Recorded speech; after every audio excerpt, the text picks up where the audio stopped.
Everyone, welcome to the April 7th, 2025 regular meeting of the Union County Board of Commissioners. I'd like to call this meeting to order, and at this time, I would like to recognize Commissioner Gary Sides for the invocation. If you would, please bow your head. Dear Lord, we thank you for the opportunity to live in a country such as the United States and a county such as Union County. Tonight we ask, as we do the people's business, that we not only do what is right, but that we know what is right. Please bless all our members of law enforcement that keep us safe, our first responders, our educators, the good employees of Union County that keep us functioning, and may you continue to bless Union County. Amen. If everyone would please stand. I pledge allegiance to the flag of the United States of America and to the republic for which it stands, one nation, under God, indivisible, with liberty and justice for all.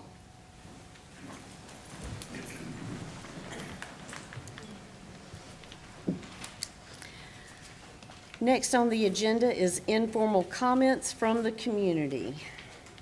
We have a couple of people that have signed up. The first person we have is Martha Grice Haney.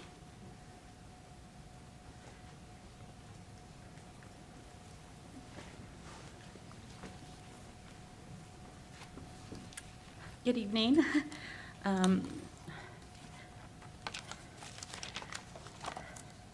I hope everyone's doing well tonight. My name is Martha Grice Haney. I am a 35-year resident of Union County. I live in downtown Monroe, North Carolina. I am a Union County school teacher for over 26 years. I am also a daughter, I'm a mom, and probably my most loved role is I'm also a grandma. But I come today to talk to you guys, or you commissioners, about an incident that I had with our local DSS that has been going on now for several years. And one of my friends has told me that you are the folks that I need to talk to and let them know what's going on. So I'm going to start the story, and it's about my grandson. He was actually taken into DSS custody when he was born. I got a call from them. I was at work asking if I could go pick up my grandson. And I said, yes, I'm on my way. I'll go get him. So on my way to go pick up my grandson, I get a call from Jackie Grignon, who's one of the social workers at DSS, and she tells me, oh, Miss Grice Haney, we already found another family for your grandson. I said, no, I thought maybe I was taking too long to find someone to cover my class. I said, no. It took a while to get someone here, but they're here, they're on their way, and I'm on my way. And she said to me, Miss Grice Haney, you do not have a car seat for that baby. And I said, no, yes, I do. And she says, your car's not big enough. And I said, no, my car's plenty big. Then she told me something that really bothered me. She said, Miss Grice Haney, if we give you your grandbaby, we are not going to pay you for that grandbaby. Now, that really bothered me. So then I called up to the CPS worker that called me about this, and I told her, I said, hey, I thought you said for me to go get my grandbaby. And she says, yes, I have absolutely no problem with you getting your grandbaby. Jackie Grignon called down here and said that she had already found another family for that baby. Okay. So I called Jackie Grignon to beg her to give me my grandson. I said, I don't have a criminal record. I've been a school teacher now for, over 20 years. I am a pillar of the community. Why would you not give me my grandson? I'm not understanding this. And she goes, we're just not going to pay you for him. And we've already found another family. Well, I never asked her to pay me for my grandson. Not even once did I ask her that. So then I started to research what was going on, what is actually going on that they would deny someone like me that qualifies to get their grandchild. Well, Jackie Grignon not only worked for Union County adoption, and she was head of adoption. She also worked for a private adoption agency at that time. And then I started to investigate more, like, why is it that she's not giving me my son? What is the thing about the money? Where is the money coming from? I'm a business major, and as a business major, we were always taught, you follow the money and you can 9 times out of 10 find your problems. Well, it's because when I started to look at that, I said, wow, I didn't realize DSS gets Title IV money for placing children with families that are not their biological family. They get more money for placing, more Title IV money for placing that child with strangers than they do with placing that child with family. Not I only do hate to they- interrupt you, but your time has expired. Okay. So, I just am asking you to do what is right for the families in our county and stop not allowing parents and grandparents to actually have their own grandbabies in their homes when they qualify. Because when you do that and you're going after the money, you're not looking out for the best interests of the children. You're looking out for the pocket strings of the county, and that is wrong, no matter how you put it. thank you for being here tonight. We have one more speaker, Robbie Cohen. And I will, and you have Chief Wilson. Yes, Thank you for being here tonight. Hey, Commissioners, my name's Robbie Cohen. I reside at 224 Clearwater Court, Norwood, North Carolina. I'm here tonight. I'm a commissioner in Norwood, North Carolina, and I'm here tonight to speak to y'all about letting us house a police boat in the existing structure that I've got you pictures of to police Lake Tillery on the Norwood property, on the Norwood side. I have spoken with the powers that be for Duke Energy. We had a contractors meeting last week, ironically, and I was able to speak to them in person. The regional director was there, and I told him what I was wanting to do. And because this was a FERC permit that was obtained by your water department and the county, it will have to be brought up to Union County. However, a permit may or may not have to be obtained. And if one has to be obtained, it will be at the sole responsibility of the town of Norwood. There would be no changes to the structure other than the touchless cover that you see. I think it's towards the back. That's just to protect the boat and then not let the public know if the boat's in there or out of there. I would love to answer questions if you guys had any. I've personally written 4 FERC permits on Lake Tillery. I'm a developer of Lake Tillery for 30 years. I've lived there all 55 years. I know what I'm doing. Of course, it will take some engineers if drawings and surveys are needed, but I don't foresee that. But again, that would be at our sole cost. But and I've read the agreement between Union County and Norwood. I have not found anything in the agreement that would speak for or against it, or allow or not allow it. I've read the lease with Duke Energy, and again, I've not read anything that would allow it or disallow it. So this is kind of uncharted waters, and like Mr. Reagan, who's the regional director for Duke Energy, said to me, we would just have to run it up the flagpole. But I would like a letter from y'all saying that you support it.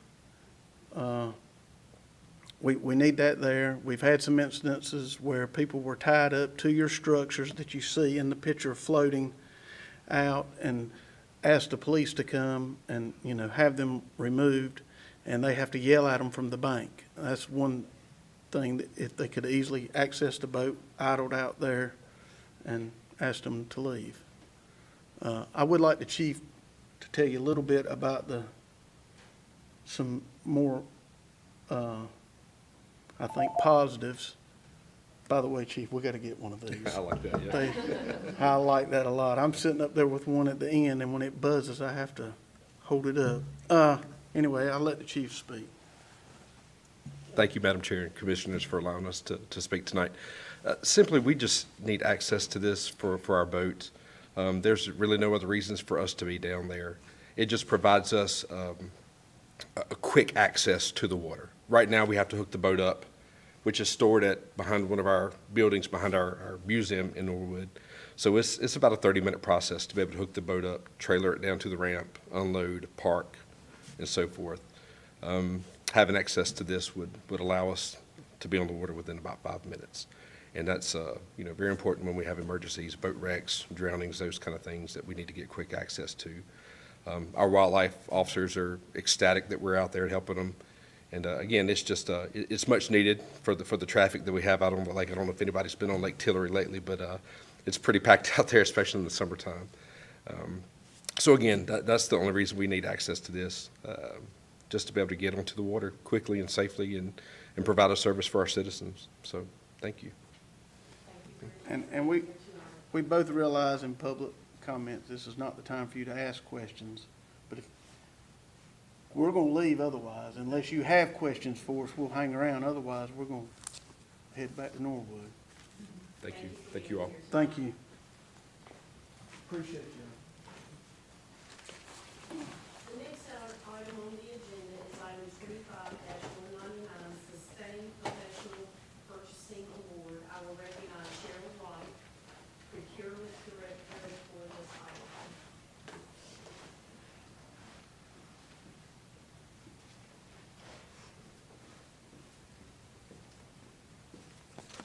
Good evening, Commissioners, Madam Chair, County Manager Matthews, leadership, and everyone. Thank you very much for the opportunity to be here this evening to announce the award that Procurement has won. What I'd like to do first, though, is ask the Procurement team to come up so that they could be introduced, because it takes a team to do great work. Could you all come up?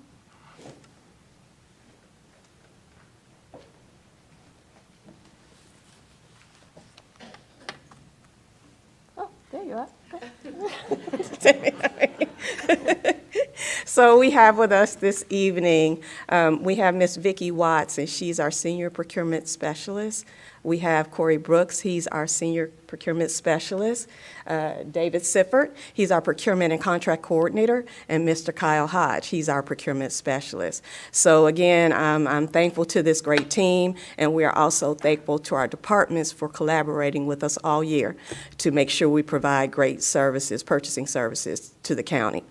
With that said, I am proud to announce that the Procurement and Contract Management Department met some rigorous requirements to receive the North Carolina Governmental Association Purchasing Award, also known as the 2024 Sustained Professional Purchasing Award, known as SPPA. This is our 9th year receiving this award, and it is not an easy feat. It takes a lot of work, but we do it as a team. The SPPA award was presented during the March 19th NCAGP Association's Banquet and Awards Presentation Ceremony. We answered questions and requirements by, again, providing a lot of documentation in order to receive this award. We were one of 17 organizations in North Carolina to receive the award, and we received this award by demonstrating our excellence in what we do to provide great purchasing services to our organization. So I would ask that you please join me in congratulating the procurement team for their work.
Thank you.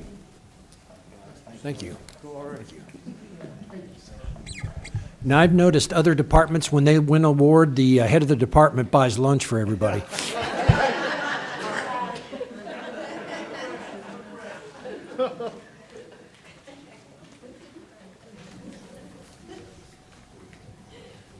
Our next agenda item is item 25-166, Annual Caught in the Act Award.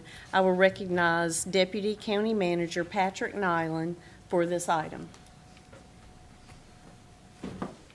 Thank you, Madam Chair. Every day, our employees go above and beyond what is required of them, and the Caught in the Act Award was developed to recognize some of those employees for those actions. Tonight, we are recognizing the annual Caught in the Act Award. So every quarter, we select one, and from those 4 quarterly awardees, we select an annual winner. Now, we were hoping this would be a surprise, but unfortunately, he received a small bonus in his last paycheck, and that spoiled the surprise tonight. So we are here to recognize School Resource Officer Deputy Jonathan Carter. He is a resource officer at Prospect Elementary. He was nominated for demonstrating exceptional commitment to school safety and engagement. His innovative efforts to involve staff and teachers in proactive and comprehensive safety discussions have strengthened the partnership between law enforcement and the school community. Through his leadership, he has initiated engaging programs that promote awareness, preparedness, and collaboration, ensuring that schools remain safe and supportive environments for students and staff alike. This was not one instance that he received this award. This was his body of work that he does every day, and he was overwhelmingly voted the annual Caught in the Act Award. So I'd like to invite Sheriff Eddie Cathy up to say a few words, and then we'll invite Deputy Carter up.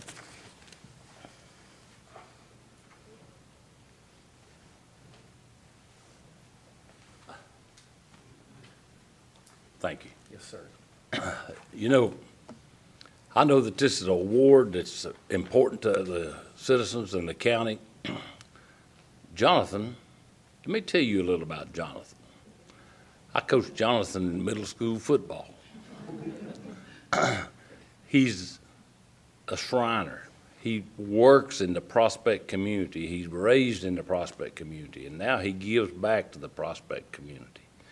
He's probably the best T-ball coach in the Southeast region, because my grand-young'un. But he thinks a lot of that community, they think a lot of him, and he works to give back to that Prospect community, and which entitles him to the citizens of Union County to be honored to take this. I appreciate it, appreciate the opportunity. Jonathan.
The next item on the agenda is item 25-202, Annual Caught in the Act Awards. I will again recognize Deputy County Manager Patrick Nyland for this item. Thank you, Hey. Madam Chair. I'm back. A lot of time, these awards involve multiple employees, so we developed this team award to recognize groups that went above and beyond as a group to support the community and recognize their efforts. So I'm going to read through our 2 Caught in the Act annual award winners for the team event, and then I'll invite them up to get a picture. Justin Lesperance, Becky Hatley, Casey Dees, Mary Chicory, and Susie Calkins received the award for their outstanding efforts in organizing a fundraiser to benefit the Behavioral Health Collaborative, a partnership between Union County Social Services and Union County Public School that supports the social, emotional, and mental health well-being of students across Union County. School Resource Officer Lesperance led the charge in developing and marketing a disc golf event, successfully raising nearly $1,000 to support mental health services for local students. The event, which highlighted the importance of suicide awareness and mental health resources, would not have been possible without the dedication and collaboration of Human Services, business operations, and building code enforcement. Their innovative problem-solving ensured proper handling of registration fees and internal fund transfers, making the event a resounding success. And we are truly grateful for their effort on that. Our second team award, the Child Health Support Team, Dorothy Tran, Kara Keith, Jackie Deacon, Cindy Spratt, and Alexis Sable. Sorry, I was practicing that one. Were honored for their compassionate response to critical family need. After a mother reached out for help following her son's hospital discharge due to severe motor vehicle accident, Dr. Tran assembled a team to address immediate medical and supply needs. The group ensured the patient received essential medication, medical supplies, and fresh food. Going beyond their professional duties, Dr. Tran and Jackie Deacon personally purchased supplies on their lunch breaks. Kara Keith adjusted schedules to facilitate a same-day home visit, while Cindy Spratt and Alexis Sable took food and various medical items and school supplies to the family's home. Their quick and coordinated actions provided vital relief to the family facing immense challenges. It's an honor to be able to recognize these employees. This is some of the best things we get to do in public, is to recognize our employees for going above and beyond. So please help me in congratulating an extremely grateful community for what they've done.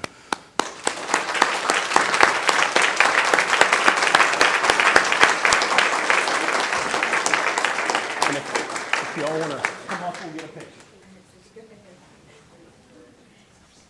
Liz, do you want to do them separate or do them? Yep, all together. All together.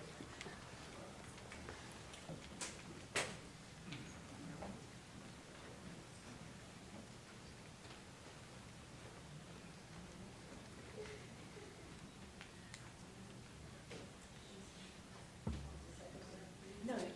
We're going to do everybody together. Might actually just squeeze through. Okay.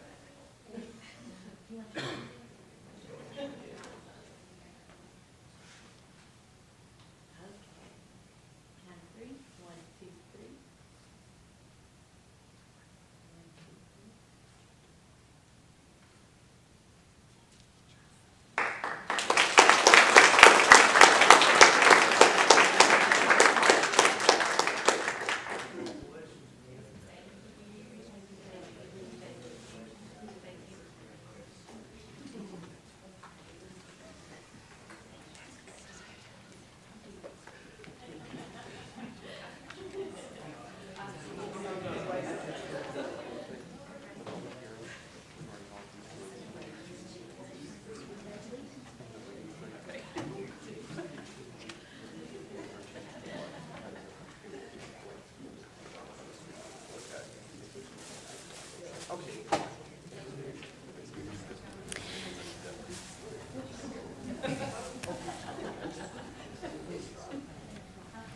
It is now time for consideration of the agenda and the consent agenda. Are there any motions regarding requested revisions or amendments to either the consent agenda or the business agenda? Madam Chair, I would ask that item 25-205, authorize expenditures for autopsy services, be pulled off consent to the added to the business agenda Okay. at the location of your choosing. Is there a motion to approve the amended consent agenda?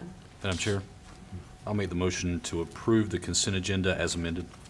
Okay, all those in favor say aye. Aye.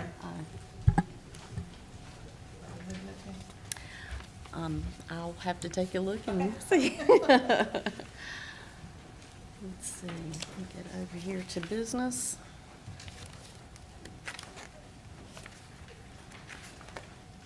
Business.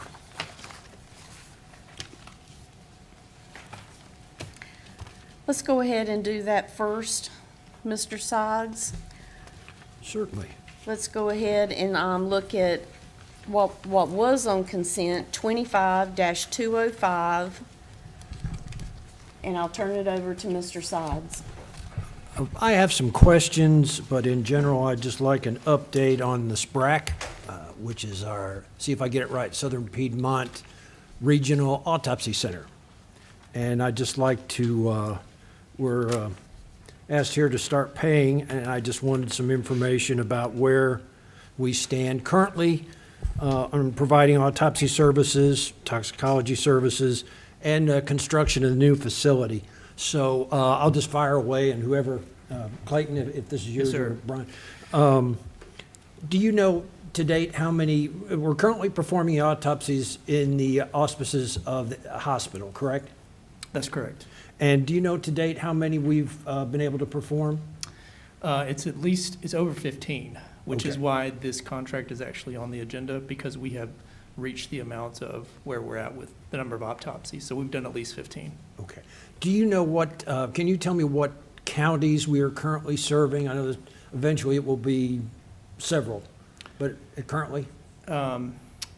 I don't recall the number of autopsies we've done for each county off the top of my head. I'll No, have to get just that. in general, what counties we're servicing? Cabarrus, us, and what's the other one? Stanley County. And Yes, Union, that's the of current course. ones, but we do plan to expand that to the full 9-county region once there's more development and once we obviously move into being able to do more autopsies. In the new facility? Yes. Okay. The toxicology part of the autopsy, is that still being sent to Raleigh, or are we able to handle that locally now? So I'm not sure on those particular autopsies what toxicology has been done on those. Okay. I don't believe there has been any need to send any. There's been no requests. I don't believe these have been law enforcement related autopsies. So I don't believe Okay. that there has been a need yet, but I would have to confirm that. Okay. And if there was a need, would that mean we would have to send it off That's correct. to Mecklenburg? Can we use Mecklenburg's facilities, or will we have to send it cannot. off to Raleigh? That's correct. We'd have to send it off to Raleigh. Okay. And can you give us a status and a timeline for the construction of the standalone facility? Yeah, so currently we are negotiating for the contracts for design as well as the CM at risk. And so I think approximately about 9 to 15 months would be for design, and then about 2 years for construction. Okay, so we're a little over 3 years away from... About 3 years. Okay. When the new facility is built, I assume it will also handle the toxicology needs in that facility, correct? We There'll have be a not- lab in it, isn't it? There will be some labs in there, yes. Okay, all right.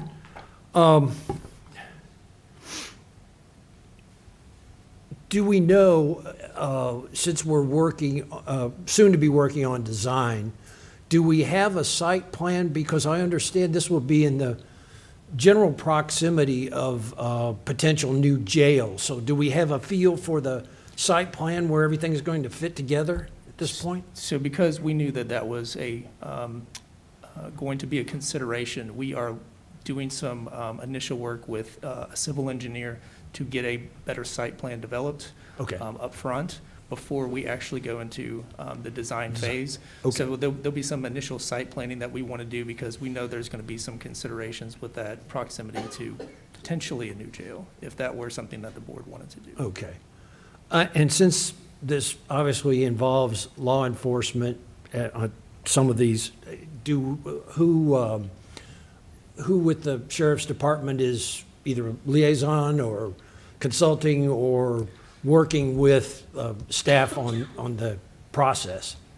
So those are details we are still working out as we move into a more regional approach. Okay. That will be something we'll have to deal with each of the counties that we work with and who we liaison with. But currently, we haven't had that issue come up yet. But those are details that we're working through. We have hired a staff person, a new business manager, that is helping us develop those plans and what those relationships look like. Okay, so where do the business managers, where do your responsibilities end and his begin up until operation? So currently, we still have Michelle Lancaster on contract, who is still managing some of the relationships with the state. She is working with our new business manager to get her up to speed on all of those relationships, as well as what those plans and procedures would be for the new, as we can, work towards a new autopsy center. Okay. So those have just happened. We just hired them within the last couple of weeks. Okay. So we're still working through some of those details. Okay. I know we're not in the design phase yet, but we have a fixed amount of funding we've been provided or will be provided by the state. Are we confident that we can build a facility that will meet all the needs of all the counties we'll be servicing and within that budget? Yes, we are. Okay. Considering the extra time frame of, we could be looking at two to 3 years, or a year and a half at least before construction begins, we feel like we can factor in whatever price increase from initial? We feel that the comparable ones that we have looked at in other states and other counties are actually under the budgeted amount that we have. So we do feel like we'd be able to handle any cost increases that might come as a result of just inflation. Okay. Other than Raleigh and Mecklenburg County, are there other similar facilities somewhere around? In North Carolina, Yes. Winston-Salem has one, I believe, and there's Okay. one in Asheville. Okay. But we've So they're also not new. looked at southeastern centers as well in Jacksonville and Georgia. Okay. So we've looked at multiple ones. I think that's good that you've been able to see actual facilities in operation, know either what to or not to do. So I think that's a good move. Okay. Thank you very much. Yes, sir. That's all the questions I had. If you wanted to address the item that needs approval.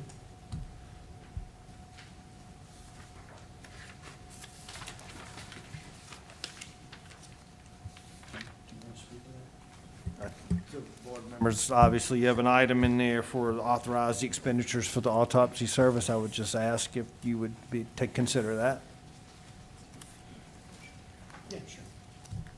I'll make a motion, we approve the expenditures for the autopsy services as proposed.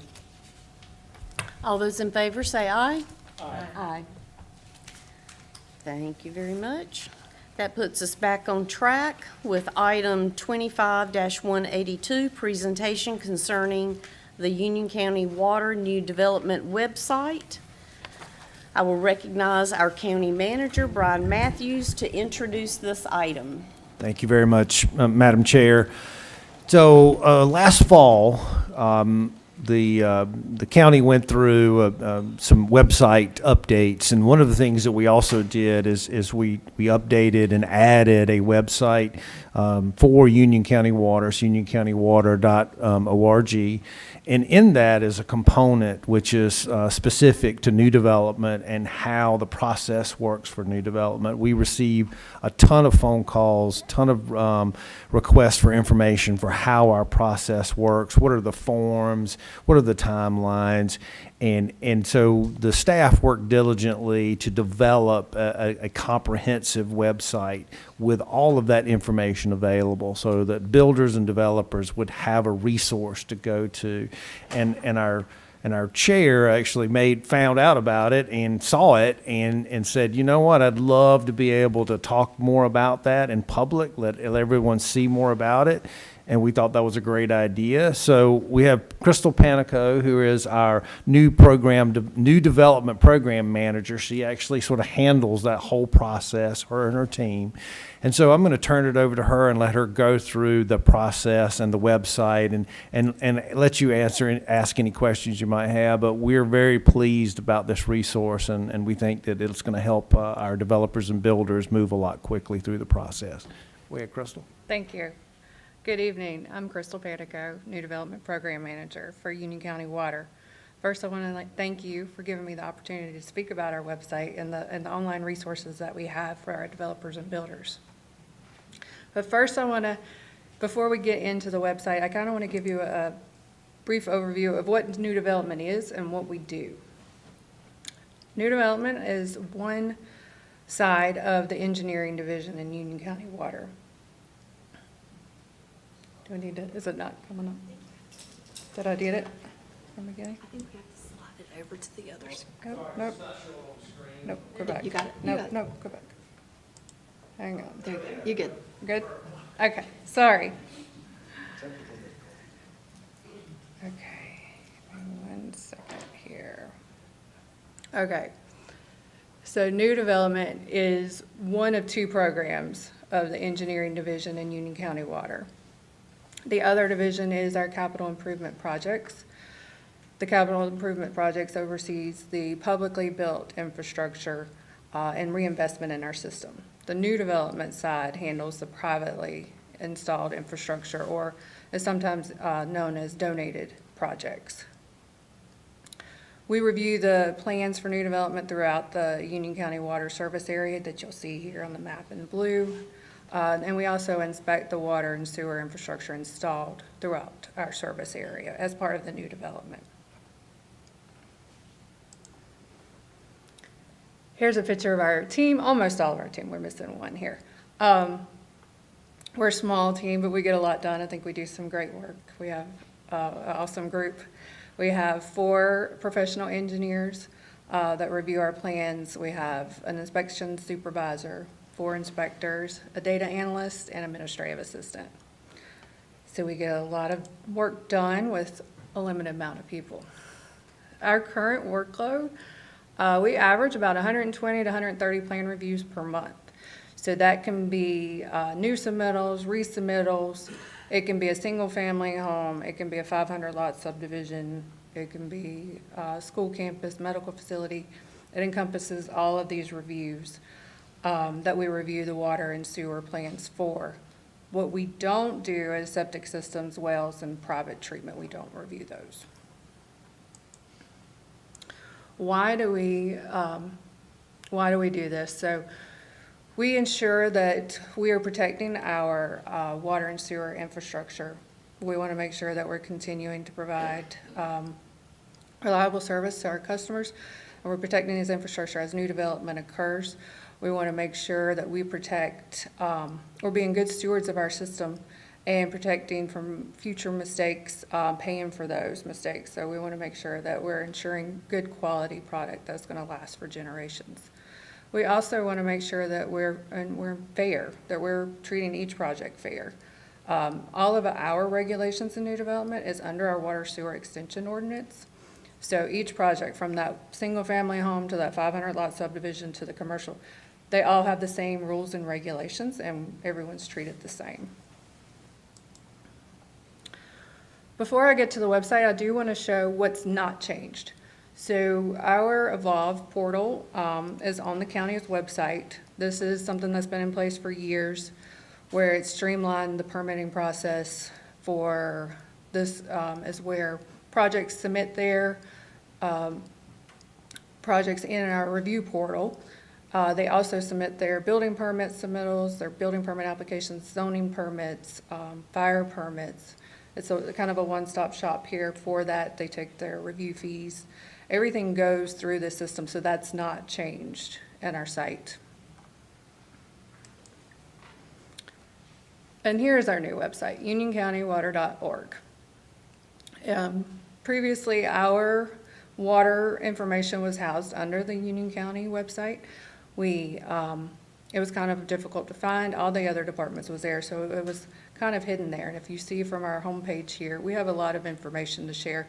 So it made sense to make it a separate page. And we worked with public communications team in creating this website. We think it's easier to navigate. We've had a lot of great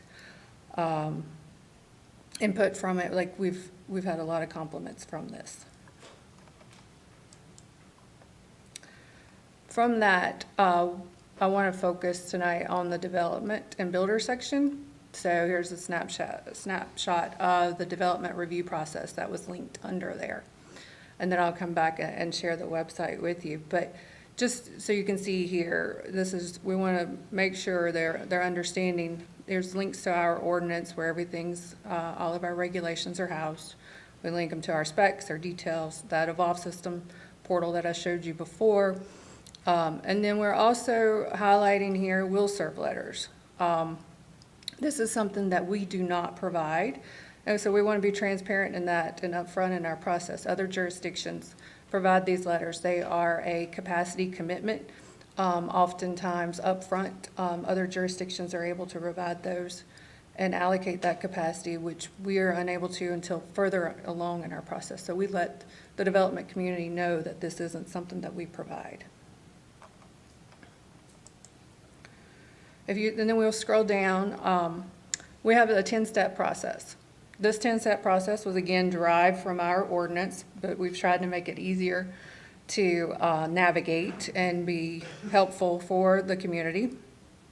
The first step here is our sketch plan submittal. We list helpful things that they need, like the Evolve portal, the ordinance again, and we provide checklists and items here that are helpful for each of these phases. So here for the sketch plan checklist, our plan reviewers use that sketch plan checklist to review it, so we give that to them to help them submit their project completed. Another item I'd like to highlight is the construction plan submittal. So if you see here, we've also provided those helpful resources, again, the same checklist for them to be able to use. We also let them know not to submit their construction plans until the sketch plan is approved back in phase 1, so that they are understanding that sketch plan has to be approved first. Also, not shown here, we've started implementing the past couple of years. We have a plan review meeting after our first construction plan review. We have a meeting with the developer and his engineer to go over our comments and let them ask questions of us and staff to ask questions of them so that we're under the same understanding and we move forward in the same direction. Step 5, capacity allocation. That's our most asked question, is when can I have capacity allocated for my project and how do I get it? So here it outlines what's needed to have the capacity reservation and what happens and when it happens and how we send that to them. So we've taken a lot of time in creating these resources for the developers and builders that we do business with. We understand, our process is different than other jurisdictions. It can be tricky, so we're hoping that with the website and outlining those steps that we help facilitate them to navigate it a little bit easier and help answer their questions, and while we're being transparent with it and what's required of their development. Public communications team tracks the website, and this particular page has been, I think it's had 1,000 views since October, so we've had some really good feedback. So we appreciate your interest in the resource, and if you have any questions, I'll take them. And I'll go see if I can get that link to pull up.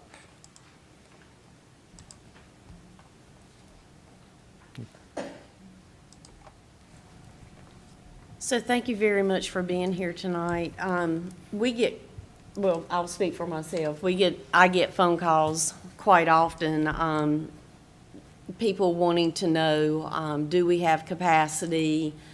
Why do I have to submit a sketch plan if the answer is going to be no?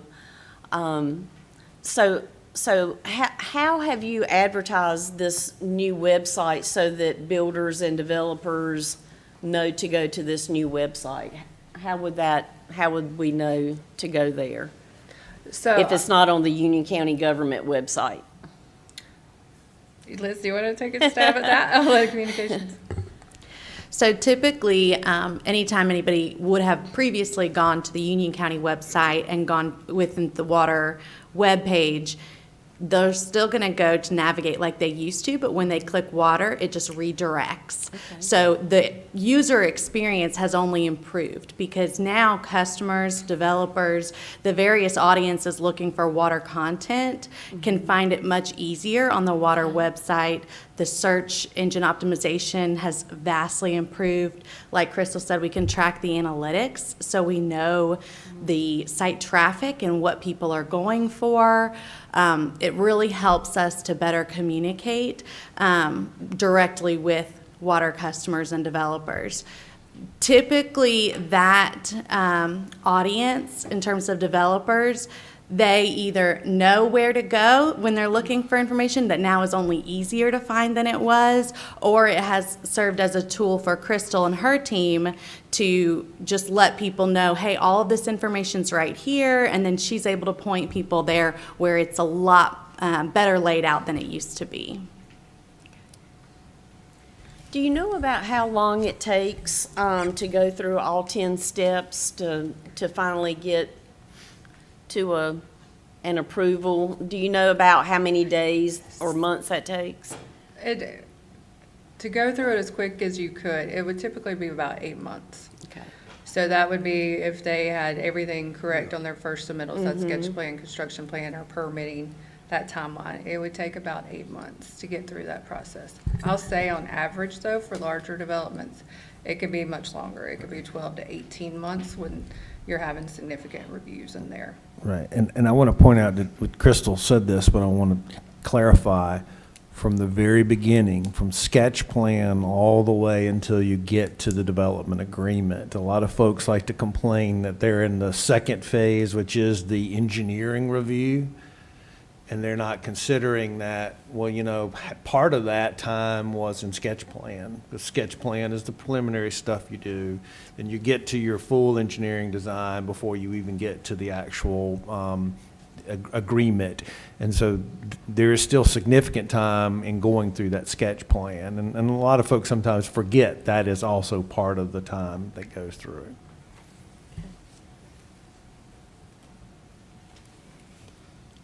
Are there any other questions or? I have not really a question, it's a comment, but you may be way ahead of me, so pardon me. I don't know how many emails the people in your department, if they find you and go, well, where do I go to do this? But I would just suggest, if anybody hasn't thought of this already, to add a link to this page in your signature, your email signature. It's already in there, right? It's not in the signature. Okay. But I do, we pass it out with each of our correspondence. We do provide this link to it. Okay, all right. Yes, the unioncountywater.org site is, but for the developers and builders section, we specifically link it to this one. Okay, thank you. Looks real, even a non-construction person could navigate this. Thank you. Well, I think this is a wonderful process and a great website that's been put together that we can direct callers and builders and developers to. So I just want to thank your team for, this is a great tool. Right. So thank you. I'd like to say thank you again to Crystal and her team. They really have worked very hard on this. And I want to tell you that we do make changes when we get feedback from members of the engineering and building community. You know, there are times where they give us information that helps us better our processes. And so we certainly take those to heart, and we try to make improvements where we can. And I know the time is obviously something that's always on everyone's mind, how long it takes. So we're constantly looking for ways to try and trim that, make it easier. But part of it is also due on the development community. we have our review time, but they also have the time it takes for them to resubmit and go through the process. So our goal is to help them as much as possible. I really do appreciate our chair actually asking to have this brought up, because it is important to be able to let folks know that this is a resource that's available. Thank you. The other resource that I send out all the time, you know, people in the community or in the Charlotte region, you know, are under the impression that we're out of sewer.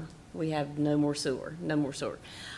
So I think it's important to also communicate that we do get in our board packet once a month the water and sewer capacity each month, and depending on rainfall, you know, that may fluctuate, you know, a small amount each month. I think this past month we were around 70 or 72% capacity with actual flow at 12 Mile, for example. But it's a really great report that people, you know, that are in the construction industry and concerned about water and sewer. That report is in our packet once a month, and if you want that, it's readily and easily available. And I think this is a great tool too.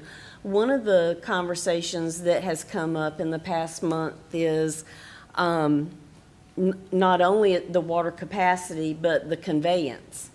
You know, depending on where the project is or isn't in the county, you know, we have to verify, you know, if the pipes are going to be sufficient in that particular location of the county, whether they're going to have flow or not. So that's another thing that, you know, we're learning in answering the questions that, you know, people in the building industry are having, and trying to understand if Union County is still building or not. And yes, we are. But, you know, if you don't ask, you don't get. If you don't submit your paperwork and follow these steps that have been outlined tonight, the answer is always going to be no if you don't put in the paperwork. But if you put in the proper paperwork and follow the steps and work with the team, you just might get the answer you're looking for. So, you know, I think this is a wonderful tool. We had a great meeting with the town of Stallings, or I should say Stallings, I'm sorry, back in December or January, and I think that was a very, very productive meeting, and that's when I saw this wonderful website. So, are there any other comments or questions tonight? Madam Chair. Thank you, Madam Chair. Crystal, thank you. Really appreciate you being here and presenting this information.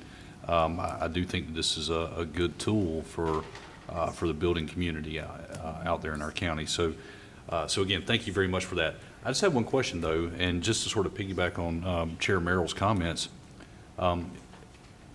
Sorry, I'll give you just a second. It'll only be a quick one, I promise. How many projects have we turned down due to lack of sewer capacity to date? None. Thank you, ma'am.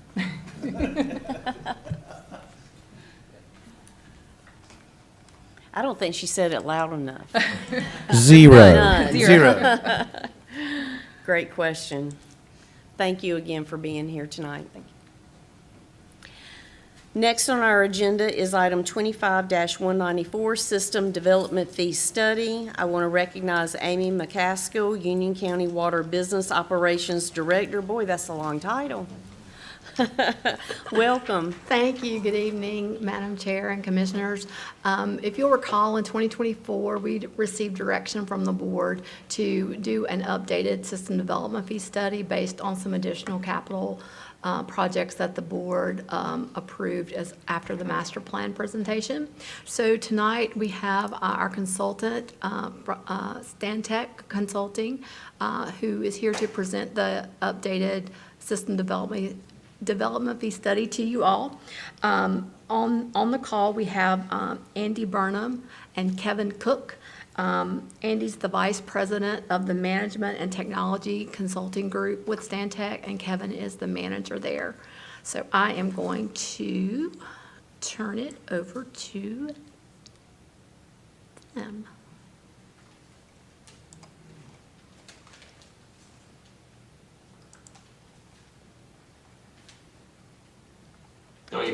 set up in the room okay? We're getting there. I think Okay. I think Jordan set it up as a dual screen. Yeah. So hold on, so you can't look at your screen. You gotta look at this one. Thanks, hon. There you go. That's why he's my boss. You keep them around for something, right, Amy? That's right. So, well, good evening, board members. My name is Andrew Burnham, Vice President for Management Technology Consulting at Stantec. With me today is Kevin Cook. He'll be kind of driving the slides for us. Both of us were extensively involved in updating your system development fees per the context that Amy gave you. So we just have a short presentation that we'd like to go over that kind of, gives you some orientation and highlights the outcomes, and then ultimately seeks your direction. So Kevin, if you'll advance us. It seems like a really robust agenda, but there's just a couple of slides on each of these items, in some instances just one, so we'll move pretty quickly through it. But I did want to spend a little bit of time about just some background with system development fees at the county and the last study that was done in 2013, as well as some foundational aspects just around law that we have to follow, notably the Public Water and Sewer System Development Fee Act. It's rather prescriptive, so it gives us a lot of great guidance to use in conducting these studies on your behalf. We want to talk about just some methodologies and practices we're seeing in North Carolina, and give you kind of all that full information and context as we get into the update for 2025 and the updated calculations, show you the results, give you some benchmarking against other agencies, and then ultimately, look for some direction from you, and certainly we'll be here to answer questions as well. But before I get into it, just for your benefit, we do this work extensively, not just throughout North Carolina, but across the country. We're very much focused on utility rates, fees, and charges. We've got about 50 folks that focus on this full time. So we have an extensive amount of utilities in our database, over 600, and we work with over 400 communities across the country that represent about a third of the U.S. population. But perhaps most important is we've been working with the county, myself, as well as Kevin lately, for the past 10 years, doing bond feasibility reports to support the issuance of debt, cost of service rate studies, as well as this will be our third now system development fee study, and a few things in between to just help the county be proactive and really balance providing the highest level of service at the lowest possible cost for its water and sewer system. But with that, let's get into the system development charges. So just a little bit of legal items that we have to consider. These fees are in North Carolina governed by state statutes. The Water and Sewer Development Fee Act was enacted a few years ago and amended a couple times. And some of the notable requirements, I'm not going to go through each of these, are that the fee does have to include a credit to at least 25% of the capital improvements that we include, recognizing grants, developer contributions, things that are funded with other sources or debt financed. When we look at these fees and we look forward, we have to make sure that we're covering a period of no less than 5 years, but no more than 20 years in terms of the types of capital improvements and growth that we're looking at. And as we get towards the end of the study, there is a public notice or public comment period where 45 days of public comments will be received, and we will consider those. And ultimately, that needs to be done before any sort of a public hearing addressing any formal action. The state statute does also say that the fees have to be updated at least every 5 years. So in Union County, what we've been doing is the last update was done in 2023. So if you go to the next slide, Kevin. It was actually about 2 years ago to this point in time. The studies at that point were still governed by these same state statutes. And for the water system, the system development fee, or SDF, if you will, was based on our existing system costs. That included the new Yadkin plant that we'd recently invested in, but it also included a significant deduction for the offsetting principal amount because that was largely debt financed. On the sewer side, that was based really on incremental cost or additional capacity being added, kind of picking up on the last bit of question and answers. And that fee that was analyzed at that time was based entirely on the 12 Mile Creek plant expansion from 7.5 to 9 MGD, that 1.5 million gallon a day expansion. And so that study resulted in the current fees you have in place today. So for a new 3/4 inch meter, these are one-time fees for new development. That fee for water would be $1,678, and for sewer, it's $6,412 as we sit here today. If you go to the next slide, Kevin. In terms of the way these fees are calculated, it's pretty straightforward algebra. We have to take the value of the system or the improvements, deduct any credits for any outstanding debt, grants, developer contributions, making sure that we hit the minimum credit requirements in the state statutes, and then we divide that by our capacity, expressed in a number of equivalent residential units. So it's very much algebra driven. And so what really goes into this methodology or in this approach is a consideration of the right methodology that would be used. And so there's really three different types of methodologies that are generally accepted and outlined in the state statutes to do this. One is to really look at the costs that you've incurred previously, and that's called the buy-in method. And that makes sense when you have a system that has a significant amount of additional capacity that's going to be used to serve growth over that next 5, 10, even 20-year time period.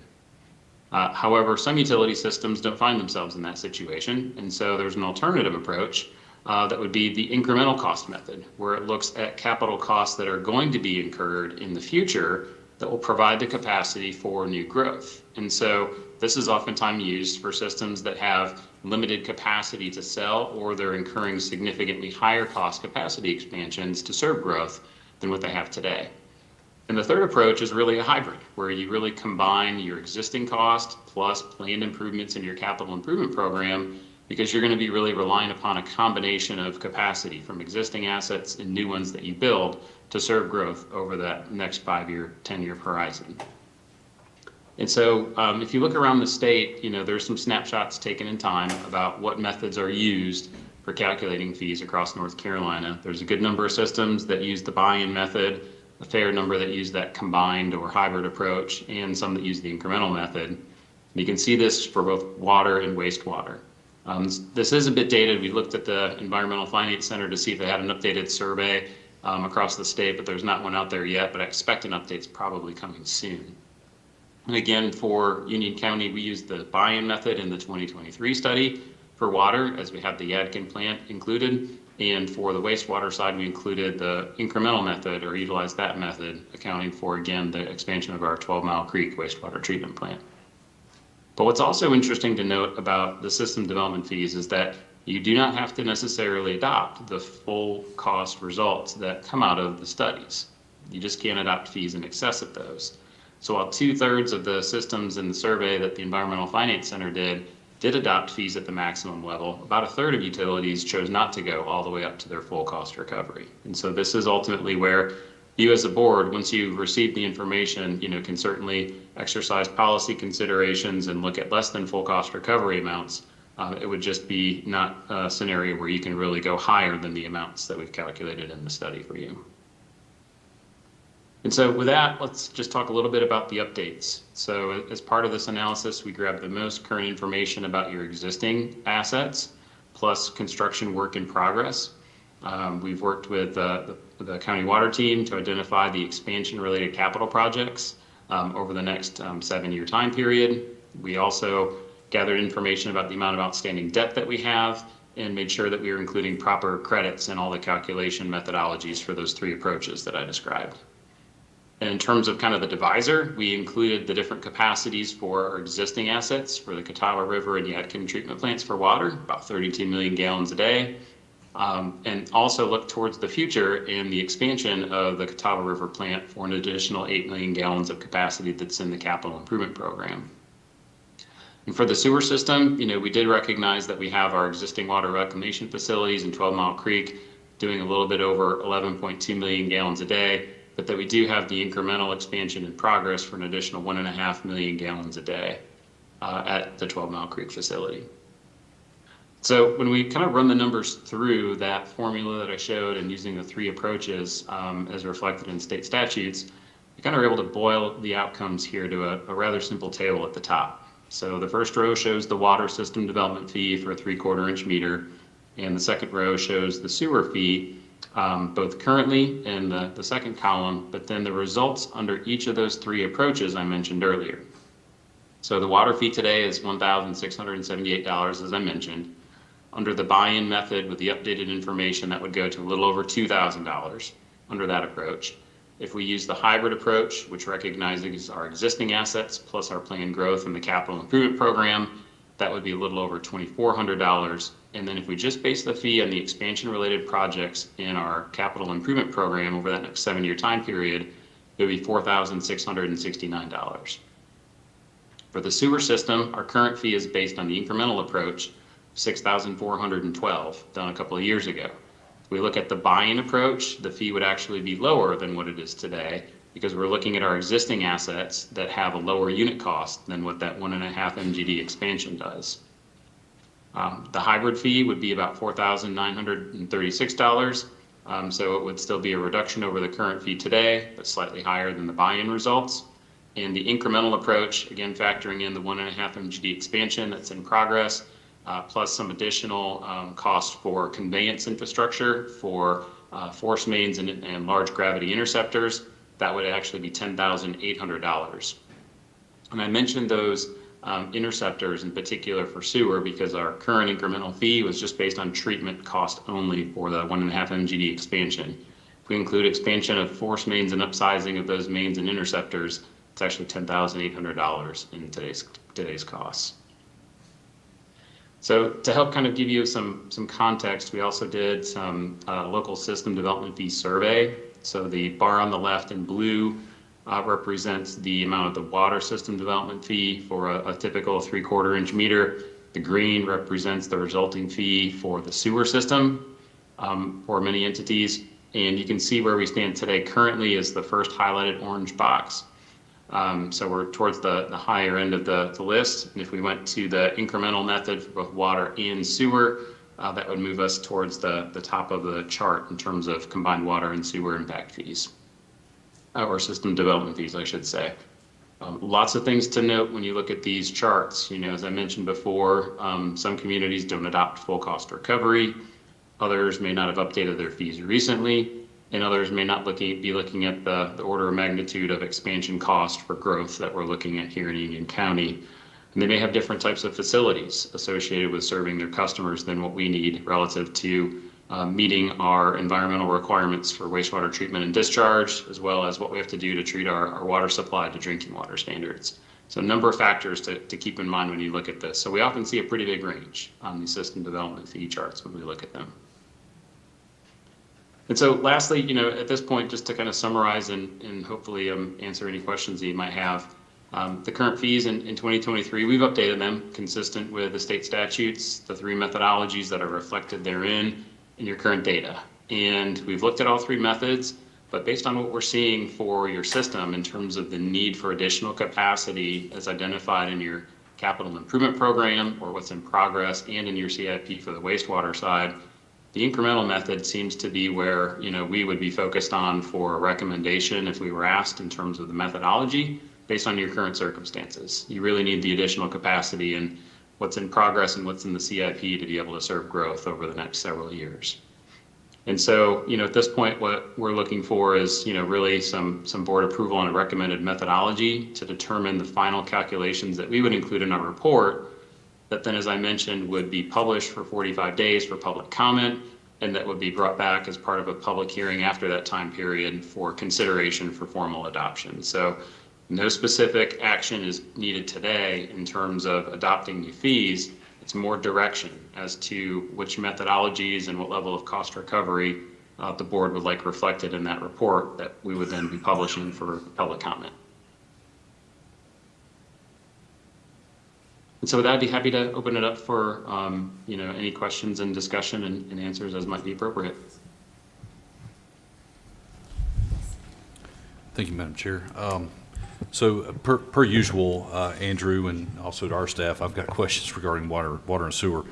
So first of all, if you can go back to slide 13, I had a question regarding the scope of the jurisdictions that were presented here. So it looks like we've got, you know, a variety of different jurisdictions. So we've got Shelby, we've got Fayetteville, and then we've even got some of our neighbors here. We've got Wilmington. What's the scope here, Andrew? Can you was there any like rhyme or reason as to, you know, why we're being presented this information here and why these jurisdictions were chosen for reference? Sure. Just trying to give you as broad of a snapshot as we really could, Commissioner, about the range of fees that we're seeing in the state. We don't have as an extensive amount of data set as the Environmental Finance Center does through their data collection, but it wasn't necessarily based on, consistency of, treatment technologies or size or location. We did try to generally factor in as many local agencies as we could, because that's, maybe relevant for development siting considerations. Tried to grab some that would be of somewhat similar size, but getting truly apples to apples would be a very hard thing to do. And so we went by being more inclusive than exclusive and trying to show you as big a section as we could of what the current fees are in that landscape to give a good reflection of the range of fees that we see. And this is a pretty good reflection of that. Okay, thank you, Andrew. You're welcome.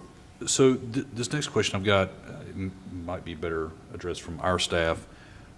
But as commissioners here, we get questions all the time from residents. So residents will contact us, and one of the things that they want us to do, or they want to see done, is they want this board to adopt impact fees. And so I would appreciate it, maybe staff could maybe speak to that, so that we can possibly educate everybody at home or here at the meeting about the differences in what we're looking at here for system development fees versus, say, impact fees, where a governmental organization may charge a certain fee for, say, like school improvements or something like that. Sure, and so I want to, and Andy, certainly you can chime in if you want to. Impact fees, or the imposition of them, is governed by the General Assembly.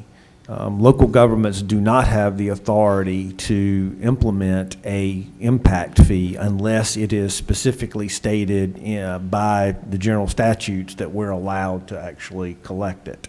To my knowledge, there are only really two. A system development fee is essentially kind of like an impact fee, and that is statutorily allowed through the state. And there's another, which is called fee in lieu of parklands, where local jurisdictions can charge residential developments for either land or for a payment to help with park improvements or park purchases. Those are only two that I'm aware of. If any jurisdiction wanted an actual impact fee, they'd have to go to the General Assembly, they'd have to vote on it, they'd have to put it in the general statutes, and all jurisdictions would be allowed to collect that. That is not something that our General Assembly has been very interested in approving.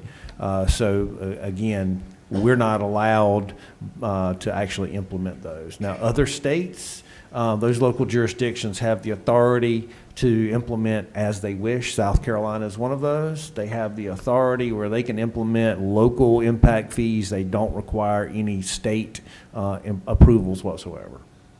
Thank you, Brian. I think that's sort of helpful for folks to understand that, even though it may be, something like that may be beneficial, it's not something that's within this board's control to do.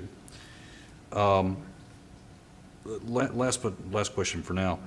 So the funds that we collect from system development fees, is it also correct to say that these would be funds that we would essentially put right back into water and sewer projects, infrastructure projects, such as capital cost for water and sewer projects, or even R&R, repair work for existing utilities or facilities? Is that correct, Brian? Andy, do you mind Yep. talking to that? Sure, I'd be happy to. Yeah, Commissioner, it really depends on the methodology that we select in terms of what the fees can be used for. So under the incremental methodology, you were going to the right spot there, Kevin. So under the incremental method, we can use the revenues from those fees to cover the cost of new capital. So that would be things that we're going to construct. We could cash fund those projects. Or if we issue debt to finance those capital projects, the expansion projects, we can use the revenues to pay for that debt. If we don't have any new expansion-related projects or new debt on expansion-related projects in the next 5 years, you can then use those incremental cost-based fees, if you use that method, to pay for debt service for other expansion projects that you may have already incurred. So under the incremental method, we're really looking at forward-looking capital projects or debt for those, or in the absence of those, we could then use them also to pay for existing debt that we've undertaken for expansion-related projects. So- If you were to use the buy-in methodology, that method would allow you to use the funds really for almost all types of capital projects, because you're effectively reimbursing yourself for the assets that you've already paid for and constructed. So you could use those revenues for rehabilitation projects or new capital improvements. And similarly, under the hybrid method, if you went with that approach, you could also expend the funds in addition for new projects. You could also expend them for previously completed projects that have capacity and for rehabilitation projects. So under the buy-in and hybrid method, if you were to base your fees on those, you could use some of the revenues for future projects and or renewal and replacement or rehabilitation. But under the incremental method, it's really focused on expansion-related projects going forward or any existing debt service that you have for expansion projects. But all of these, under all these methods, just given your public utility or your water system's cost requirements, you will derive a significant amount of benefit because you have a lot of expansion-related debt, you have a lot of expansion-related capital projects in your CIP. So, you know, I think for you, the highest and best use of these fees is likely going to be to address those expansion-related costs and continue to use rates and other mechanisms for your renewal and replacement costs. Thank you, Andrew. I really appreciate that explanation. And so, you know, just to put this in perspective, you know, as we look at the methodologies here, you know, Union County sits currently in a situation where, you know, we've got 420 million or so. Is that debt service for, say, like the Yadkin? Yes, for So- debt service, yes. Debt service of 420 million for the Yadkin project.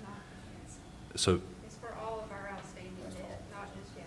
okay, thank you, Beverly. So Beverly just corrected me. So that's for a variety of different projects. But bottom line is that we could use those fees to pay down that debt service. And as we continue to look forward, where, you know, we're planning a Catawba expansion, these fees would come in handy for something like that, where we really need additional water capacity, not only to service our customers, but for basic, you know, pressures for fire suppression. So okay, thank you, Andrew. I appreciate that. And you know, just my opinion is, I think at this point we're probably better served in looking at the incremental cost method. Now, as far as what you need from us tonight, Brian, do you need then a formal vote then to adopt the public comment period? So if the board would, and I think Andy mentioned this, first off, give a recommendation on the methodology. So if that's incremental, it's incremental. If it's a very, you know, one or the other, or whether you choose buy-in on one and incremental on the other, we need to know that. And then essentially that you recognize we're going to start the 45-day comment period after they complete the rest of the document. Because they're taking what you say tonight, they're finishing the document, then they'll put it out for a 45-day comment.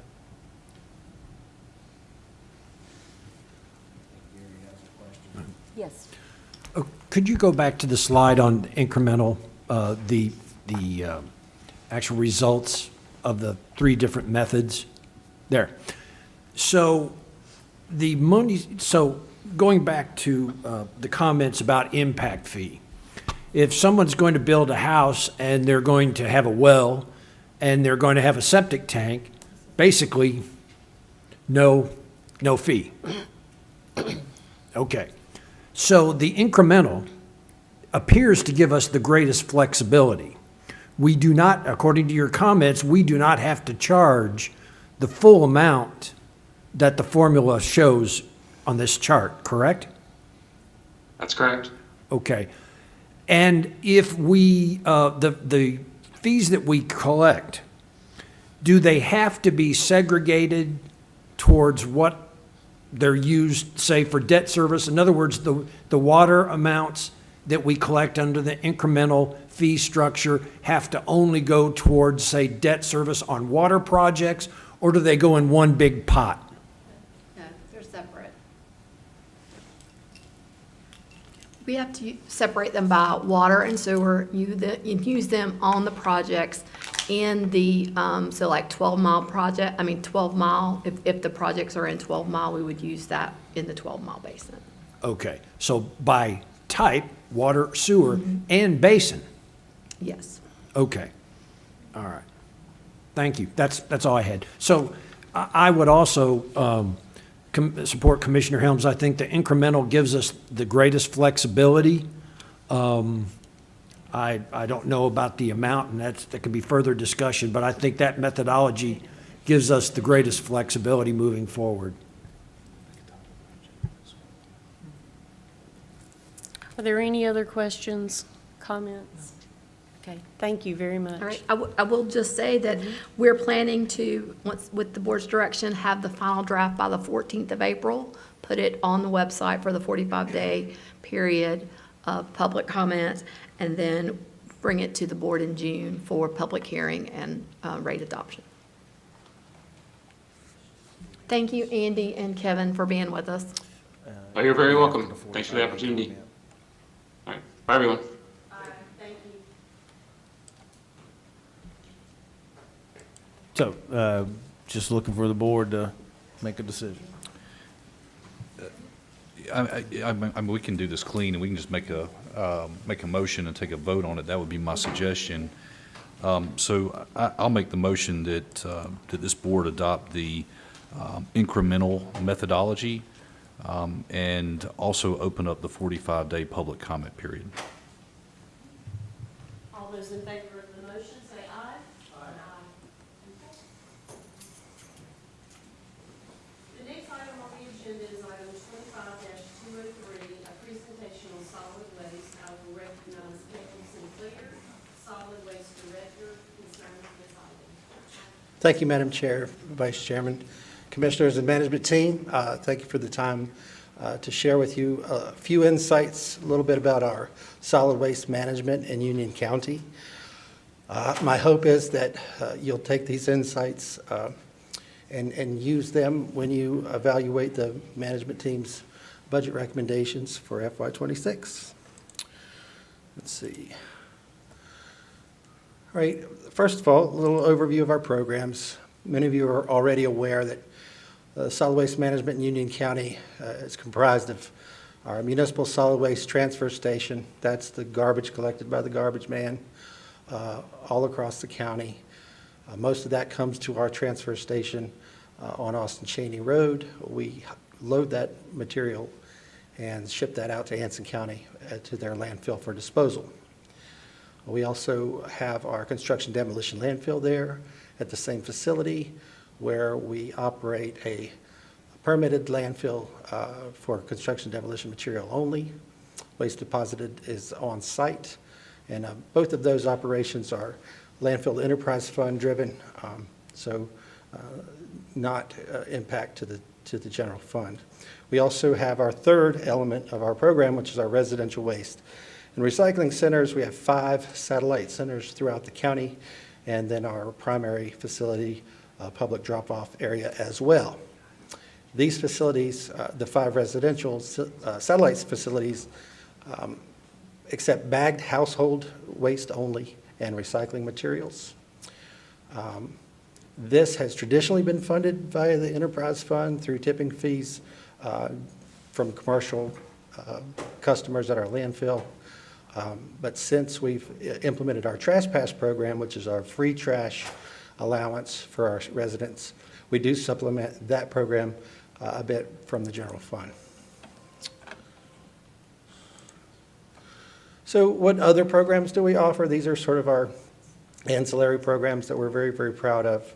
As much as we can without dedicated staff for the task, we do as much education and outreach as we can.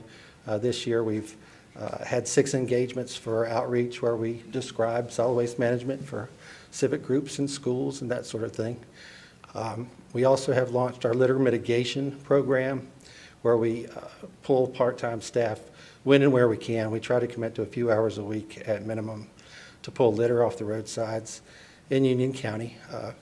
Really the idea here is that we want to send the message that Solid Waste Division cares about this issue, and we want to do our part.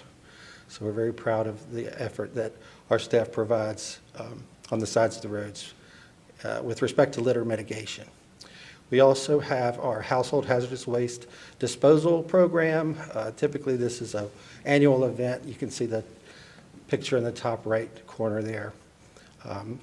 Last September, we collected more than 40,000 pounds of mixed household hazardous waste. And household hazardous waste, if you don't know already, is the stuff you would take pause putting in your garbage. It's the liquid waste, the pesticides, herbicides, chemicals, that sort of thing. And again, we have our trash pass program. There's a little a plot of our facilities as they are located throughout the county for the convenience of our residents. I've mentioned a bit about our litter mitigation efforts. We have also launched just this year a new program where we loan gear and provide disposal for anyone who's willing to put together a volunteer event to pick up litter. So what they'll do is they call our office. We provide litter grabbers, bags, and vests and disposal to try to just help facilitate volunteer efforts. In addition to that, we've recently shared this information with our library friends, and they had a great idea that maybe we could package some of these kits together that folks could check out through all of our 5 branches. So we're going to launch that FY26. We're very proud of that. This next slide shows you some of our website. This is our newest page of the Union County Solid Waste on the county website. This page, we're thankful to our public communications folks for really helping us get the message out for our programs and services. This page was born from last year, or this year, the board created a temporary litter task force, if you remember. And so every month I've been meeting with those folks along with the planning folks. And through those discussions, it was communicated to us that the litter issue is so dynamic and there's so many stakeholders that a one sort of stop shop place to sort of gather the information was needed. And the public communications folks helped us put this page together. So I would encourage you to tool around that site and you can sort of see all the resources that are available. I'm not going to attempt to play the video because you never know, you know. But Public Communications has also put together a number of PSAs that are really pretty awesome. So we're proud of those commercials. Thanks for the commercial. What is the state of the solid waste sort of trend? You know, since 2018, it says our average daily tonnage has increased totally by 167%-ish. You know, we've gone from 102 daily average tons of C&D to 343, and our garbage has grown from 243 daily tons to 578. So we do this with the same number of operators as we had in 2018, and we're very proud of our team for continuing to safely manage that material in a sustainable way. This slide really is just a highlight, I think. This is just our commercial garbage, right, across the scales at the transfer station. If you'll notice, the 23-24 bar it's a little misleading, but tonnage seems to have plateaued. So the green bars indicate tonnage taken in.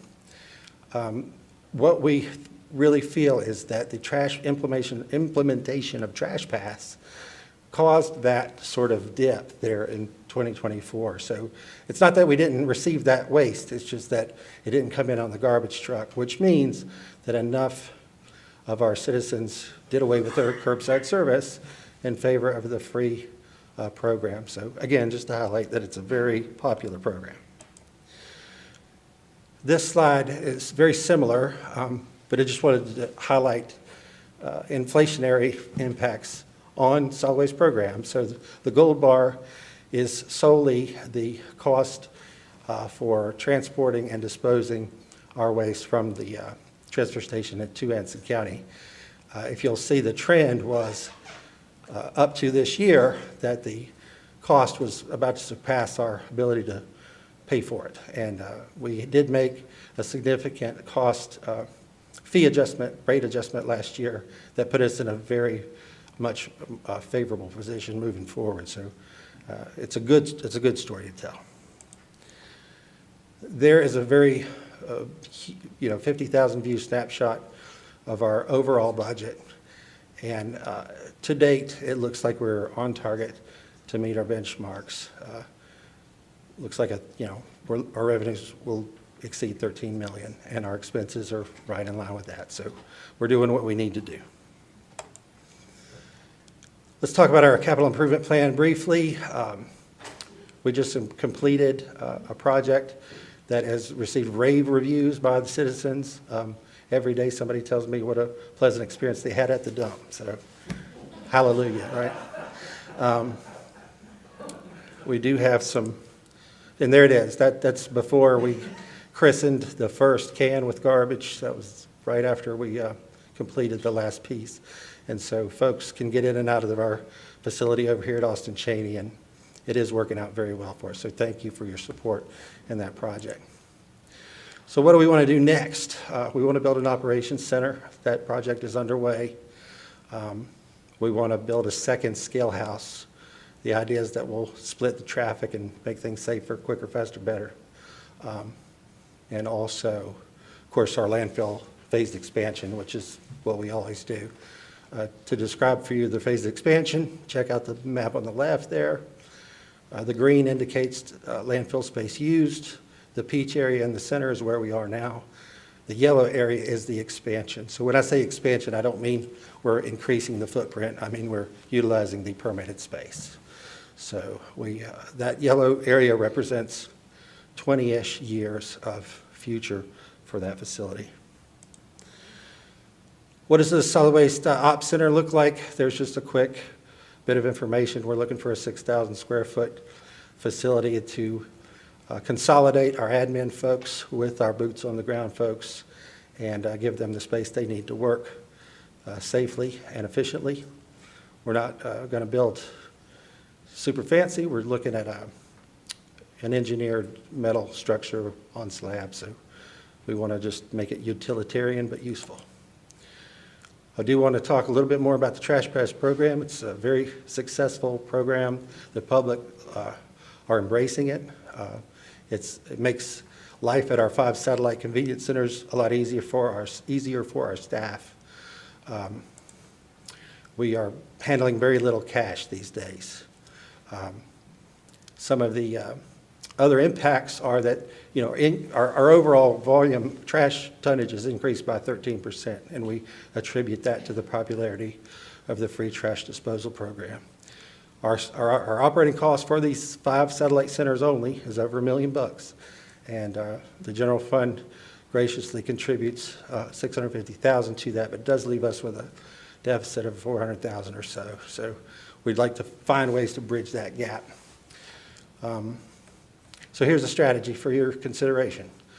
What I would like to do is eliminate all cash from the 5 satellite centers, and we would do that by setting the volume limits per visitor to the Trash Pass parameters, which is 10 13-gallon bags per visit per person. So what we do now is if someone has, say, 12 bags, we charge $1 a bag, for the overage on those bags. We take in very little cash. I believe we could eat that, cap that to a 10-bag limit, and if anyone has more, what they do is they learn to shove it in 10 bags is really what happens. But they would have the option of taking that waste to our Austin Cheney facility, which is open 6 days a week. We could do that. Also, we would eliminate the $10 fee for television recycling. So back in 2016-ish, the state of North Carolina said, thou shalt not throw televisions in landfills. And that bolstered or propped up electronics recycling programs across the state. That was, I get it, it was a wonderful thing to sort of capture that material. However, these CRT televisions, the big glass, heavy furniture pieces, the cost of processing those was astronomical. And so programs across the state had to pivot and begin to charge for those televisions. Televisions are now, CRT televisions are out of the waste stream. pretty much. So what we're doing is we're charging $10 for things like this sometimes, and it just doesn't seem fair and equitable to the public. So I do believe, I feel very confident that we could do away with that charge, make all recycling free, put a cap on the limit of garbage you can bring to the satellite centers, which also will help to make those facilities successful moving forward, because as more and more people visit our centers, at some point, the popularity of the program could overwhelm our capacity to handle that material. So I believe it's a smart play. And lastly, that we incrementally increase the general fund contribution to the Trash Pass program to fully fund that. Now, I think just let me say, when we eliminate the cash at the centers, we will be able to eliminate some costs on the administrative side, because there are lots of costs involved with making the deposits and all the back-end work. So there are some efficiencies to be gained. Caleb, before we move on, there's always been a security concern with those folks handling cash at these convenience sites. A lot of them are rural. You don't have good protection out there. So if we are able to eliminate that cash handling, that is a big component of our security assessment, security risk assessment that we've done in the past that would also be eliminated. Anyone that is looking to do harm would know there is no longer cash at that facility. So I just wanted to point that out, because that's another big aspect we're looking at this. Good point. Can I ask a question Sure. while we're still on the strategies? You said that there's a 10-bag limit, and you said if there's 12, of course, they're going to be charged. So what's to prevent somebody coming back a couple hours later and go, oh, here's 2 more bags? You know, I mean, what's- convenience is king, right? So practically speaking, we haven't seen that. Now, would they come back tomorrow? Possibly. Could they go to another center? Sure. It's difficult to police that. My feeling is that convenience is king, and folks will cram that into 10 bags. And we really have very few folks that go beyond the Trash Pass program.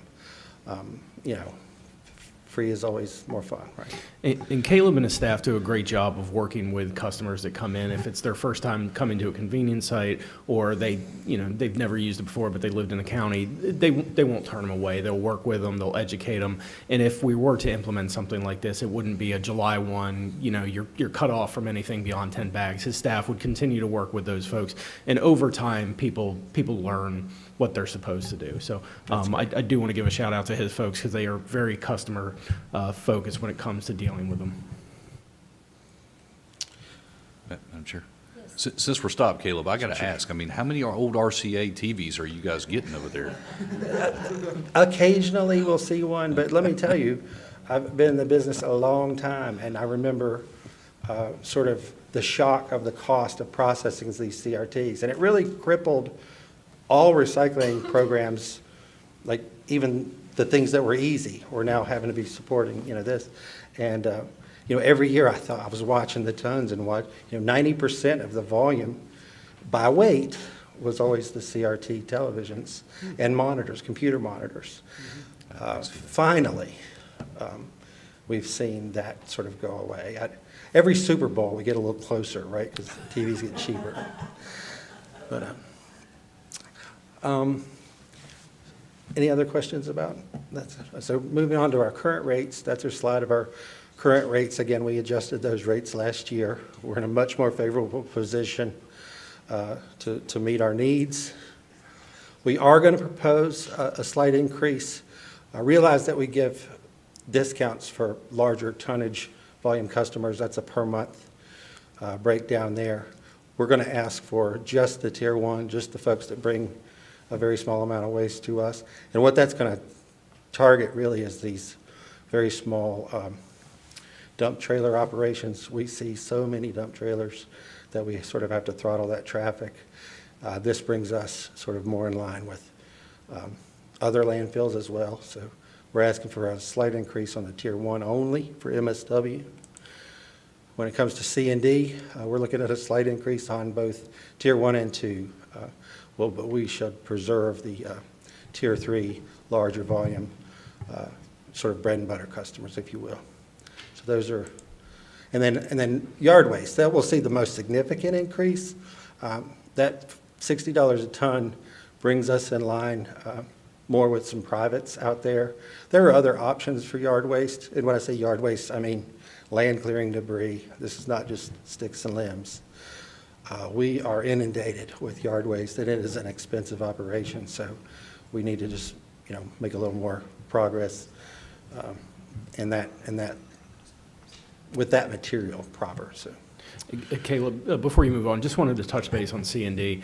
Not this past retreat, but the previous one, we gave a similar presentation to the board, and there was some concern about the amount of C&D we were seeing and the volume of that, and our rates were fairly low at the time. We did raise those rates. Part of this strategy is to continue to be fair, but not the cheapest game in town, because 20 years is not a lot of time when you talk about C&D waste. So we don't want to be the game in town where everyone's coming, because that 20 years could turn into 10 years real quick. So we always want to we don't want to be the highest, we don't want to be the lowest, and that's part of the strategy you continue to see this year.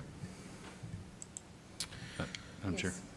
Caleb, if you can go back to yard waste for just a second. So you just made a comment that we're not talking about like sticks and limbs here. So are we talking about like? So yeah, I mean, yes and no. It's everything from grubbing, land clearing, to the armfuls. Now, armfuls generally come in on residential side, right? And that's super inexpensive, and that's a sort of a different fee structure there. This is the over-the-scale yard waste fee, primarily for commercial customers and that kind of thing. Thank you. Yep. So that pretty much sums up the presentation. Ultimately, what we're aiming to do with no longer taking cash at our centers, as Patrick said, enhance safety for our staff. That's primary one. Also, we want to streamline the ease of use for our patrons. It's already pretty easy, but if we make things cashless, it gets, again, more fun for everybody. So, and eliminate the high administrative costs associated with cash handling processes. I do think I can make some efficiency gains, pretty significant ones on the administrative side if we eliminate cash. Sounds counterintuitive, but we're only taking in about 26,000 on the annual at the centers anymore, so it's an easy makeup. That's it. Thank you much. Any questions? I have one quick question. Yes, The proposed rate increases, you're not projecting that they will cover the deficit, the operating deficit? We're projecting about a $700,000 move the needle forward, but there are also many other costs associated with running the landfill business. So yes, we could apply it there, but the free trash program to us, if we're an enterprise fund operating responsibly, we want to cash flow all of our business, and that's what we've been able to do. So now that we're giving away some of the store, it really only seems reasonable to really think about these 5 satellite sites as infrastructure for the free trash program and sort of cover that, in my opinion. Mm-hmm. And Gary, the deficit was just on the convenience sites. It wasn't on solid waste as a whole. Correct. So solid waste as a whole does make enough to cover its expenses, but the solid waste sites is where historically that's the loss leader because it's free. Makes sense. Yeah. But overall, the program is going to carry its own weight. That's correct. Gotcha. Madam Chair. So, Madam Chair. If I could, for just a moment, I don't often step out of my lane and do this, but just wanted to say thank you very much. Just as Patrick described, it was a wonderful experience coming down to see you all. I got rid of an Instagram project in my backyard that said it was going to take about 4 hours. It was about 480 hours. The best part of that was getting rid of it. I wanted to video it so I could go home and replay it and watch myself getting rid of the trash again. It was great. It was $10. It was great. So thank you very much. Thank you, sir, for that compliment. I'm glad I didn't ask you about GS 120B or anything. I thought about offering you a carton of eggs in lieu of the $10, but you guys could only take cash, unfortunately. Any other questions? Just a comment. Yes. I was going to say that I also had a great experience at the dump. So I recently went over there and to Mr. Kay's point there, Folks out there are always so friendly. Thank you. I got to see, the improvements that were made out there, and obviously, you guys do a great job. So Well, thank you. Appreciate that. Folks get to come to see us and alleviate a literal burden, and that's part of the psychological kung fu that we do, but we appreciate you guys. Yeah. I just wanted to make a clarification. I know Caleb talked about this, but just so the public does understand that we don't operate a municipal solid waste landfill. We operate a construction and demolition and debris landfill. We transfer our municipal solid waste outside the county to another facility. So when he's talking about the expansion, he means the expansion of our construction and demolition portion of the landfill. We don't operate that landfill. It's been closed for a long time. So I don't want the public to think that we're expanding and taking in, household garbage. Now, we take in plenty of it, but it's just transferred out of the county. So I just wanted to make sure that was clear. Thank you. All right. Thanks, guys. Next on the agenda is item 25-217, Parks and Rec Advisory Committee. I will recognize Vice Chair Brian Helms concerning this item. Thank you, Madam Chair. I was looking back behind me to see if staff had some kind of presentation I wasn't aware of back there. So thank you, Madam Chair. I wanted to bring this item forward. Obviously, we've got a great board of volunteers that currently serve on our Parks and Rec Advisory Board. But it's also come to my attention that, perhaps maybe the purpose of the Parks and Rec Advisory Board has sort of changed from where it was originally planned to serve the county. And so I think it sort of behooves our board to perhaps discuss this and maybe seek some additional information from our staff regarding the formation, the current purpose of this board, if we're getting efficiency out of this board that the county needs to further the mission of Parks and Recreation. And so I wanted to bring this up. I want for again, discussion amongst ourselves here, but also with the understanding that, maybe it's time that we look at potentially revising the charter for this board, and providing additional direction to our Parks and Rec Advisory Board so that we can get the most out of the beautiful parks that we have. And so, with that, I don't know if staff wants to chime in perhaps with the history of this board, or, I welcome my colleagues' comments as well. Sure, I would just give a little bit of background. Now, this board has been around for a long time, and we haven't gone back and seen how far. I know when Jim Chaffin started, that committee existed, and it was back in 2005. I think he started with the organization. That committee, that board existed at the time, and during that period, their primary responsibility was really helping to determine a local grant program that the county had, where we had county dollars that we put aside for local municipalities to apply for Parks and Rec grants. And that group actually evaluated those grant applications. They selected which ones were to receive that, made the official recommendation. Ultimately, the board then approved that, the commissioners. But they were responsible for that, and that was a large task. They spent a good bit of the year evaluating all of those applications. That went away in about 2012, 2013. And so when that grant program went away, most of their duties and responsibilities went away. They are involved whenever the Parks and Rec group does an update or they do a brand new master plan. They certainly get involved in the master plan. They give recommendations to this board about that master plan, but those only happen every 5 years or more. So it's not common or often that this board has a true defined purpose that they're working on. It's my understanding that they don't they had some difficulty. During the COVID years, they actually discontinued meeting during COVID. When we came out of COVID, we had difficulty filling vacancies for that board. And so there was a time frame where the board didn't meet. They either couldn't have a quorum or didn't have the vacancies filled to be able to meet. It's only been recently they've been able to fill that board and then start meeting again. So again, some challenges that they faced over the years, not of any fault of their own, just for circumstances.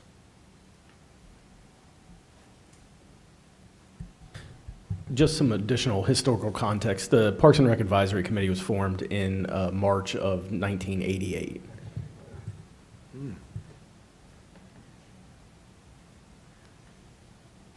I'm just wondering if anybody can think of any serious consequences of dissolving that board.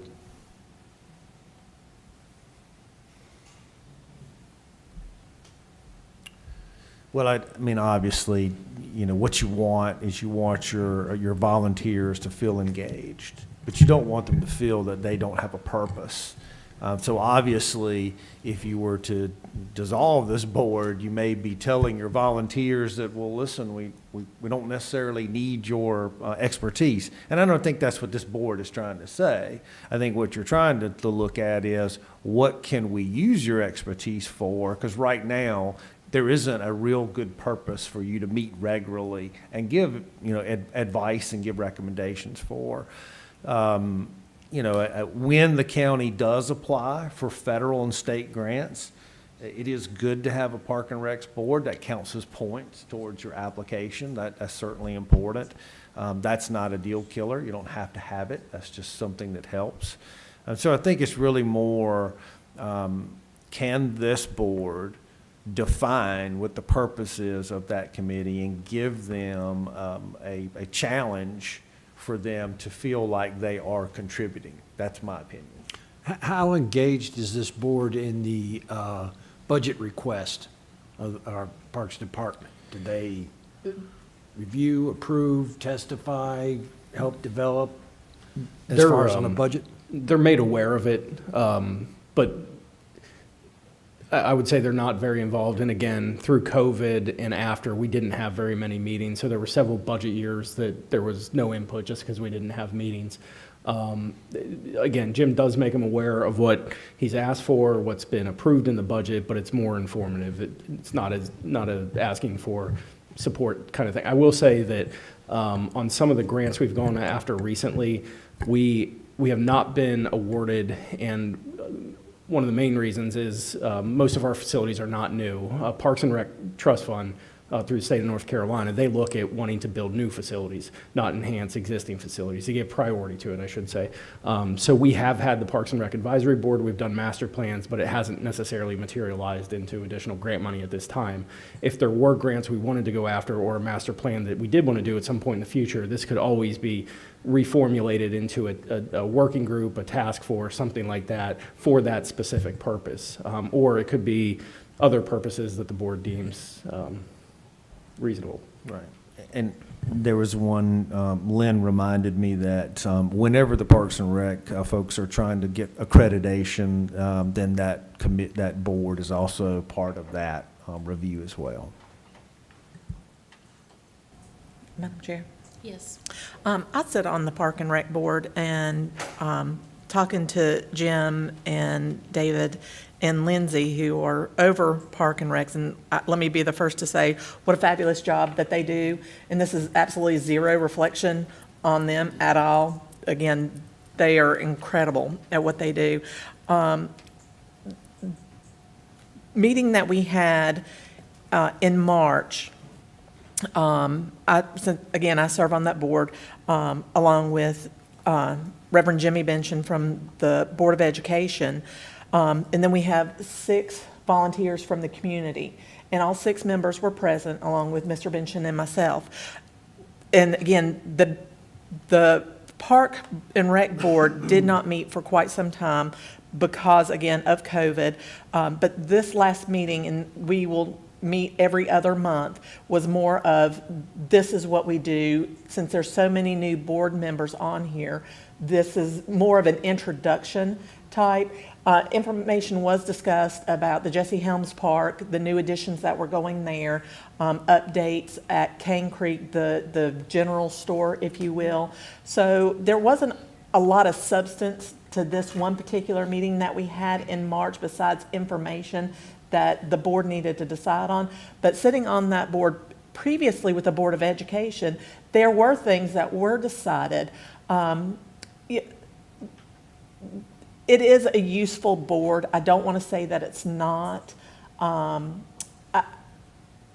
lot of times it's informational and give me your thoughts, your feedback, and it does give staff information in a different perspective to look at, to change, to present to our ninth floor, our Mr. Matthews and his staff. So it does serve a purpose. Again, they only meet every other month. One thing that Mr. Helms, Commissioner Helms and I have talked about was, and even Mr. Balcom, is making sure that they are used at full capacity as often as possible. I personally didn't know that there was going to be an event at the Jesse Helms, or excuse me, at the Simpson Event Center, right behind the Ag Center in Monroe. And there's just not a lot of information out to the public that this is going on here on this weekend. We've got, X, Y, and Z going on at this park. So I think that's where we kind of lack. Communication. Yeah, if we could improve that, I think that would help tremendously. And again, to Mr. Helms and Mr. Balcom's points that we discussed earlier, is we just don't think that it's used to its full advantage. Madam Chair. Yeah, I would agree with that. And listen, I think that our county manager had a great comment there. I think that everybody wants to get as much as what we possibly can from these facilities. We have got, a wonderful park there at Cane Creek. We've got a great facility there at Jesse Helms. But you're all the time hearing about events happening at, say, like municipal parks, whether it's concerts, whether it's, even Lake Park's got their balloon festival that they do every single year. One thing that has been mentioned is even a cornhole tournament, And so I think that, what we're seeing is that this board was originally developed or founded, to work on the grant side, which is great. But I think that right now our needs are changing. And I think that what we need is we need a board here to, focus on community engagement. Community engagement, events, other things that we can attract people there to our parks. Because, if you haven't seen Cane Creek, it's a hidden gem in our county. It really is. Me and Chair Merrill, we were out there, about a year ago, I think? Maybe a little over a year ago, maybe less. It kind of runs together. Well, yeah, maybe So, a little less than a year. yeah, and, Yep, and we spent time specifically with Jim, and listen, Parks and Rec folks, they do a great job. But at the same time, I think that where we're at is that the charter for this board needs to change with the needs of the county, and just to have a board is not what we want. We want to get some efficiency out of this board. And we want to make some positive changes that's going to attract people and let people enjoy our parks.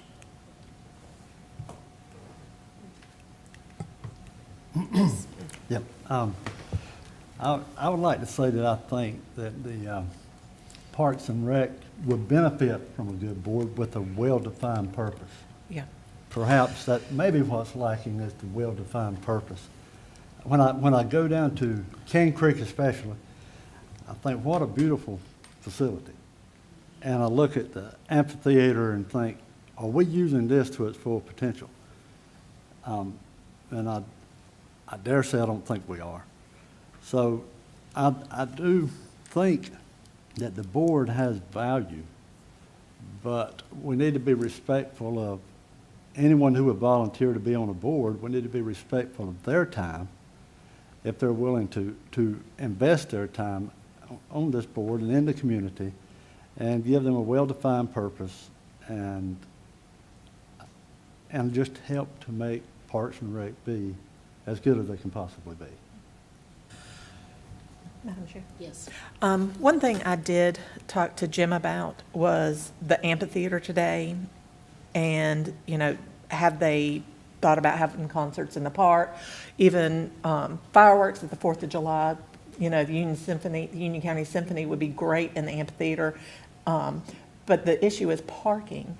So in order for us to have big events, we're going to have to change the structure to make sure we have adequate parking.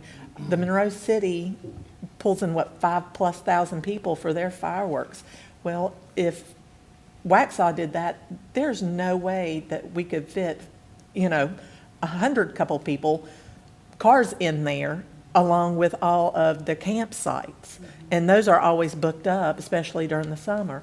So if we want to really utilize the park, as great as it is, we're going to have to change, possibly adding parking so we can increase the volume that's there.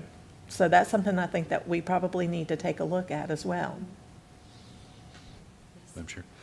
And I think that's a fair point. I think that, you know, we're going to see challenges, you know, like parking or something's going to come up with anything that we try to do.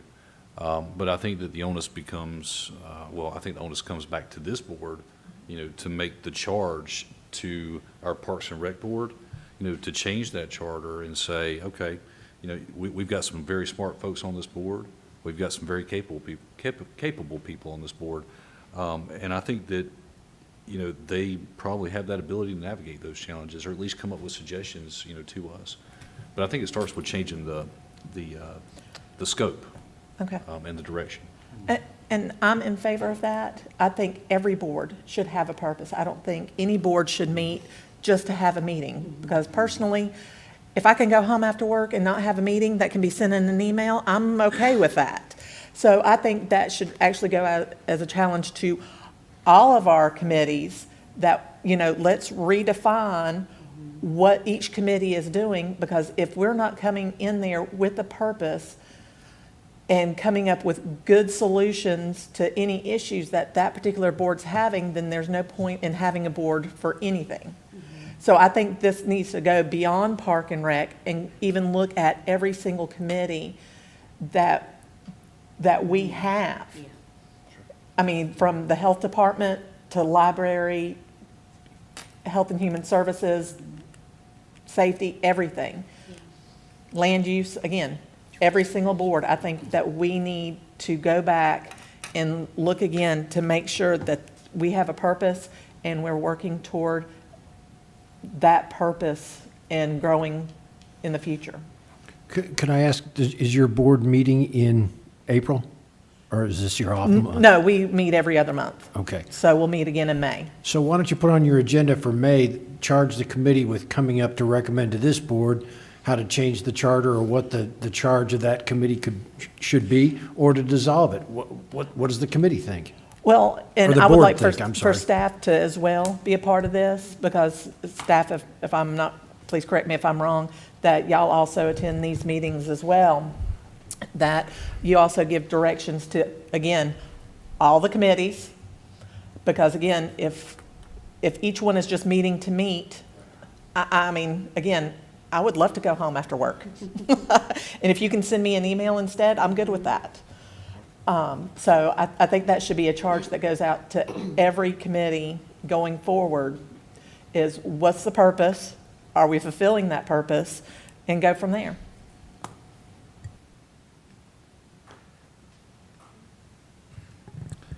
Okay, I think that we should probably start with maybe just making a motion that, and maybe this would be better directed with staff here to help us solicit some input. Yeah, so just hearing what's being discussed, I think what we can do is compile a list of all the boards and committees we do have and go back and figure out what their charge is. as a starting point. That way you have the information to say the Ag Advisory Board was formed for this reason and here's what they do. That way you have a baseline of what every board and committee does. Specifically for the Parks and Rec Advisory Board, I mean, you can do it both ways. We can request feedback from that group on what they think the charge of Parks and Rec Advisory Board should be, or you all can come up with ideas what you think the charge of Parks and Rec Advisory Board should be. So if we have a little bit of time here, I'd give us a little bit of time to do some research, come back with what all the boards do, what their charges are, and then you can look at them and we can decide what the next steps are from there, because I think we got a little bit of time to. And aren't some of our advisory boards required? Yes. Mandated? Yeah, they're statutorily yeah. mandated, that's correct. To piggyback on what Patrick was saying, I actually think it is a good idea, specifically for Park and Rec. The other boards will get all the information we can, but I think knowing that there's some things that are just, they don't necessarily have a true definition of what they need to be working on. I think it actually would be a good idea for an exercise for the Parks and Rec Board to talk about what things do they believe they should be doing, as well as staff giving some input on that, and we bring that back to this board. So I would suggest that. I think that was a good idea by Commissioner Sides. We will develop the list of all the rest of the boards and committees that we have and what their purpose is, provide that at a future date for you. But in the meantime, Park and Rec could maybe move in that direction of supplying this board with, hey, these are some things we think would be a good idea for us to work on. That's just a suggestion.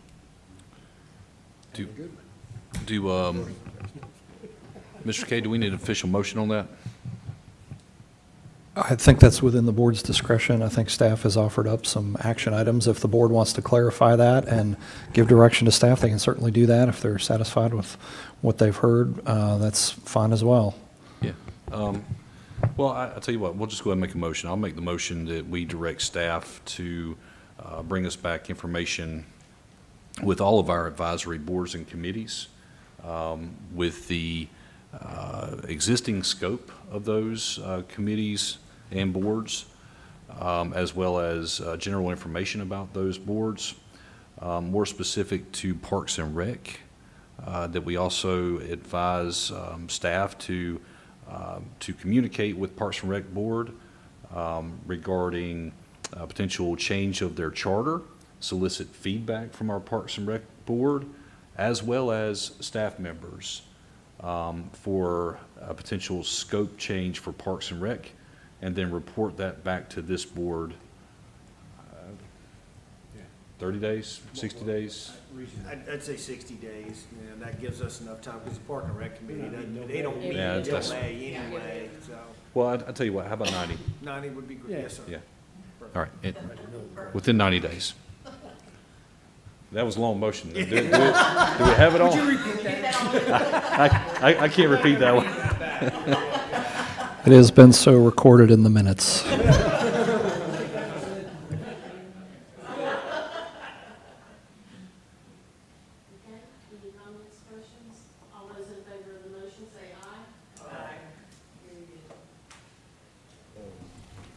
Next on our agenda is item 25-170, appointments to the boards and committees. There are 2 boards with vacancies for consideration this evening. The vacancies have been advertised in accordance with the board's rules and procedures. Applications have been received, and information regarding the vacant positions may be found in the background provided for this item. First, we have the Child Fatality Prevention Team and Community Child Protection Team. I will now entertain a motion for a nomination to these teams. Madam Chair? Yes. Yes, ma'am. I'll make the motion that we appoint Eric J., and I'm probably going to mess this up, but Claflin with EMS to our Child Fatality Prevention Team and Community Child Protection Team. Okay. All those in favor of the motion, say aye. Aye. Thank you. The second board with a vacancy for consideration this evening is the Transportation Advisory Board. There are 2 total vacancies on this board, and I will now entertain a motion for a nomination to this board. Madam Chair, Yes. I'll nominate Tracy Coley to the Transportation Advisory Board, so nominate to appoint her to the Transportation Advisory Board. Okay. All those in favor of the motion, say aye. Aye.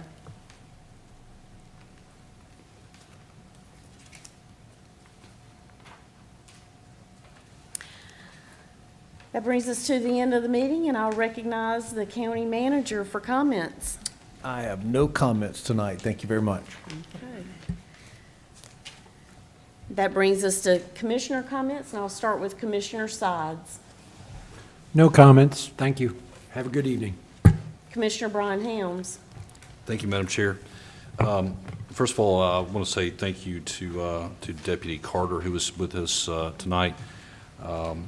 Deputy Carter is another fine example of the SROs that we have here in Union County, and we're fortunate to have them.